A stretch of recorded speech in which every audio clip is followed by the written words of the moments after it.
For more than a month now, the eyes of Europe have been fixed on the French ferry port of Calais, where high numbers of migrants have been trying to reach the UK. The issues led to major congestion on both sides of the channel, and it's now having a big effect on business at home. This company exports seafood from its base in Eyemouth in the south of Scotland, but the blockages in Calais are making it difficult to get business done.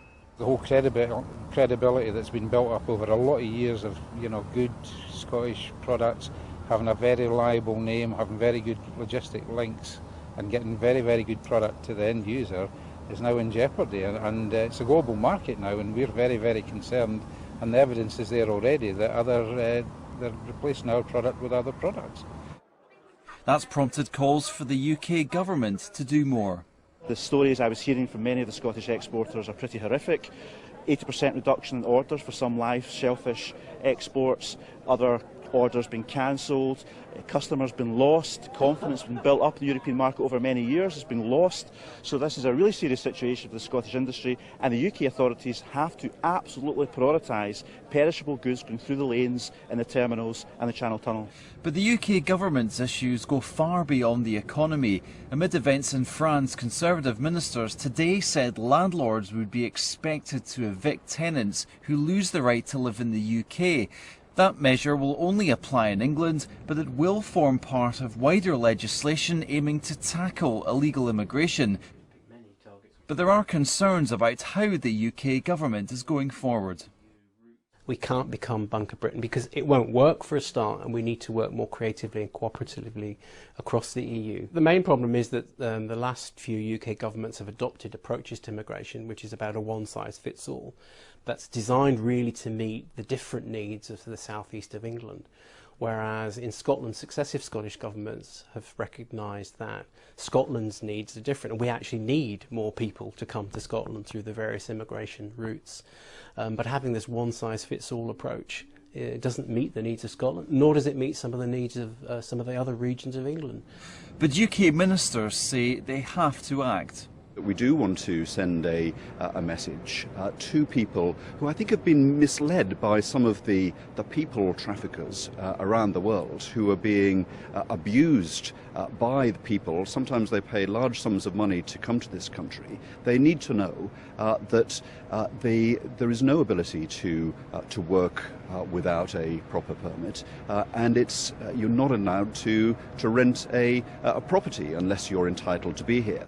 On more immediate issues, the UK government said tonight it had a grip on the situation in Calais, but ministers are ready for more. Today they predicted the situation would remain difficult throughout the summer.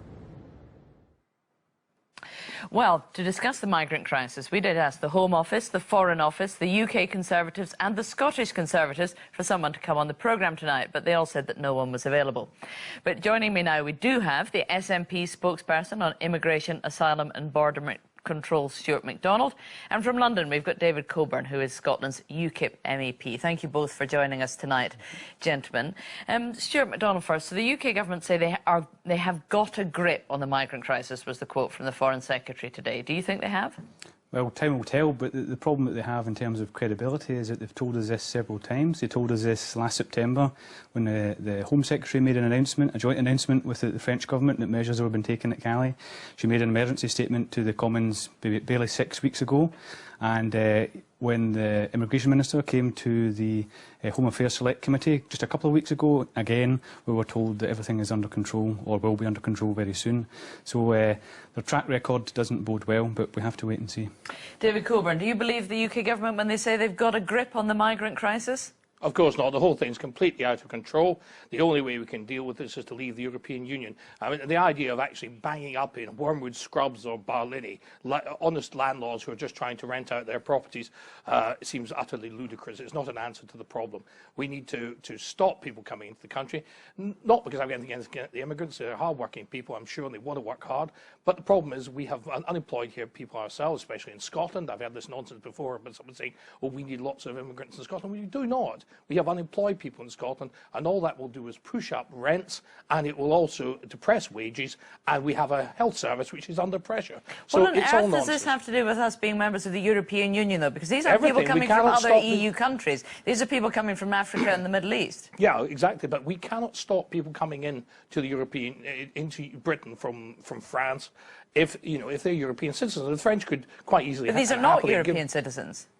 Ah, yes, but they could be given passports by the French, and they could easily. But they haven't been. Remember the problem? Yeah, well, the French are trying to export them to the UK, and quite frankly, we don't know who these people are. Some of them could be terrorists.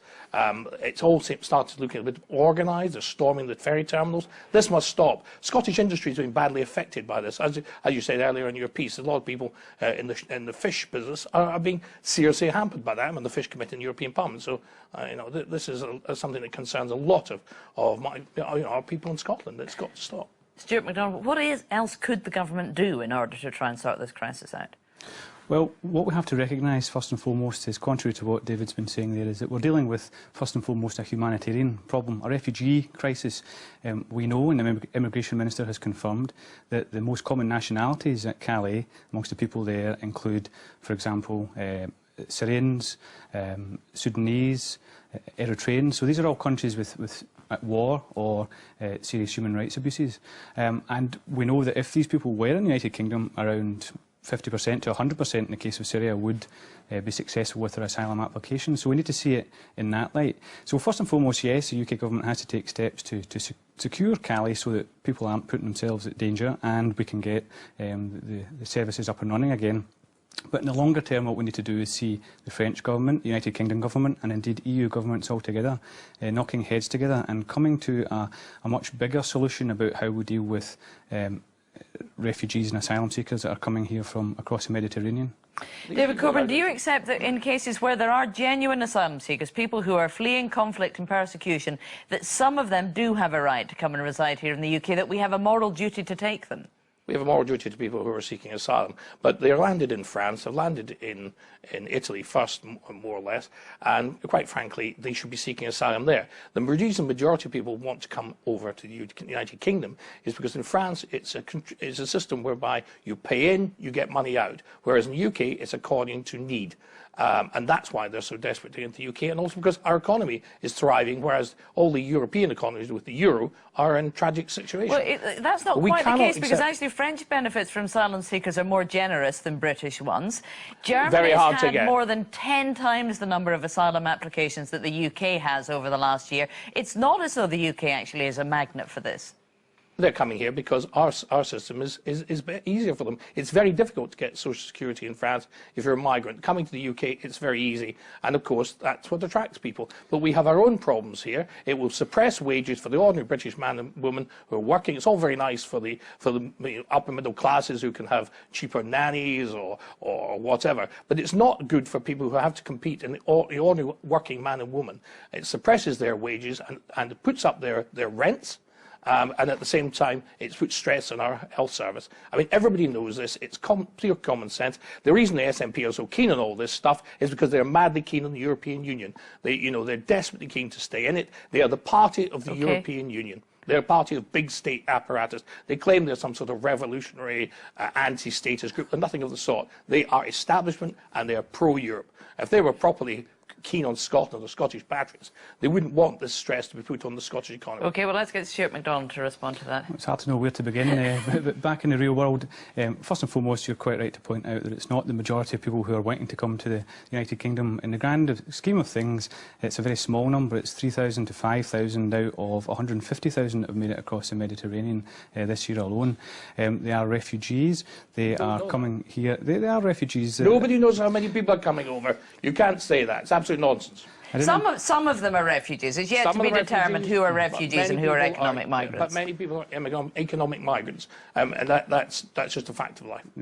Well, I'm the only one that's actually pointed to any evidence so far, David. As I said earlier, the Immigration Minister has confirmed that the vast majority of these, well, not the vast majority, but the largest number of nationalities here are asylum producing. Nobody knows who's coming in. That's half Could you the stop trouble. interrupting me in that? No, let Stuart MacDonald finish. To get back in. So you're talking about Syrians, for example. So why doesn't the United Kingdom, for example, say, well, let's ascertain what number of Syrians are amongst the people at Calais, and we'll take a share of them? That's one possibility. But the broader question is that amongst EU countries, there has been hopes of resettling 40,000 because it's Italy and Greece that actually bear the brunt of this problem, not United Kingdom or indeed France. What we found is that the UK has turned its back on those proposals, and now it is having to take a taste of its own medicine. It's not getting help in dealing with this crisis at Calais. OK, well, Stuart MacDonald, David Coburn, sorry, gentlemen, we'll have to leave it there. Thanks both very much for talking to us tonight. Now, if the police want to intercept communications between journalists and their sources, they do have to first get the permission of a court. That's been the case since March. But we know that since then, 2 police forces in the UK... You didn't frankly have the balls to put country before party.